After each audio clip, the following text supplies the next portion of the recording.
सो जब भी हम अमेजोन में अपना नया कैंपेन क्रिएट करते हैं तो वहाँ पे सजेस्टेड बिड डाल के हम अपना कैंपेन जो है वो लॉन्च कर देते हैं। अमेजोन की जो सजेस्टेड बिड हम अपने कैंपेन में डालते हैं तो उसकी वजह से दो चीजें होती हैं। सबसे पहली चीज होती है कि या तो वो आपका कैंपेन है वो वर्क ही नहीं करेगा, उस पर कोई इंप्रेशन नहीं आएंगे, कोई क्लिक नहीं आएंगे और ना ही उस पर कोई ऑर्डर्स आएंगे। सेकंड थिंग क्या होती है कि उस पर क्लिक आते हैं, इंप्रेशन आते हैं, आपको ऑर्डर्स भी आते हैं, लेकिन आपका जो एडवर्टीजमेंट कॉस्ट है वो काफी ज्यादा हाई होता है। तो उस कंडीशन में हमें क्या अपनी स्टार्टिंग बिड रखनी चाहिए ताकि हमारा जो कैंपेन है वो सही से रन करे, आपका ई कॉस्ट भी मेंटेन रहे और आपका जो कैंपेन है वो अच्छे से वर्क करे। तो हेलो दोस्तों, स्वागत है आपका हमारे चैनल सेलर बंधु में। सो आज की इस वीडियो में मैं आपको बताऊंगा कि आपको क्या अपनी स्टार्टिंग बिड रखनी चाहिए, क्योंकि अमेजोन की जो सजेस्टेड बिड है वो मोस्ट ऑफ टाइम सही नहीं होती है। तो क्या आपको अपनी स्टार्टिंग बिड रखनी चाहिए अपनी कैंपेन्स में ताकि आप अच्छे से कम खर्चे में ज्यादा से ज्यादा ऑर्डर्स लेके आ पाए। सो बिना किसी देरी के चलिए शुरू करते हैं। सो अपनी स्टार्टिंग बिड रखने के लिए एक फॉर्मूला मैं आपको बताता हूँ, वो है आपका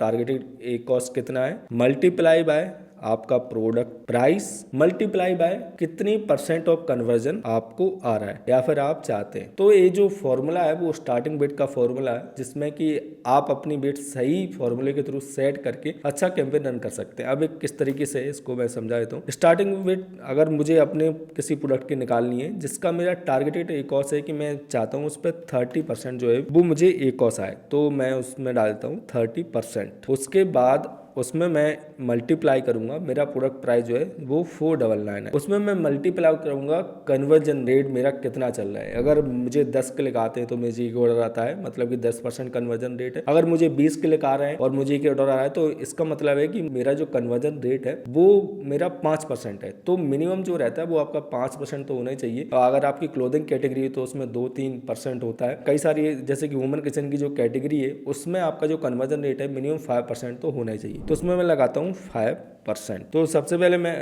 क्या करता हूँ, कैलकुलेटर ओपन की लेता हूँ और इसमें मैं अपनी जो स्टार्टिंग बिड है वो मैं निकालता हूँ। सो मेरा जो टारगेटेड ई कॉस्ट है वो है 30% इंटू अब मेरे जो प्रोडक्ट प्राइस है वो है 499 इंटू मेरा जो कन्वर्जन रेट है वो है 5%।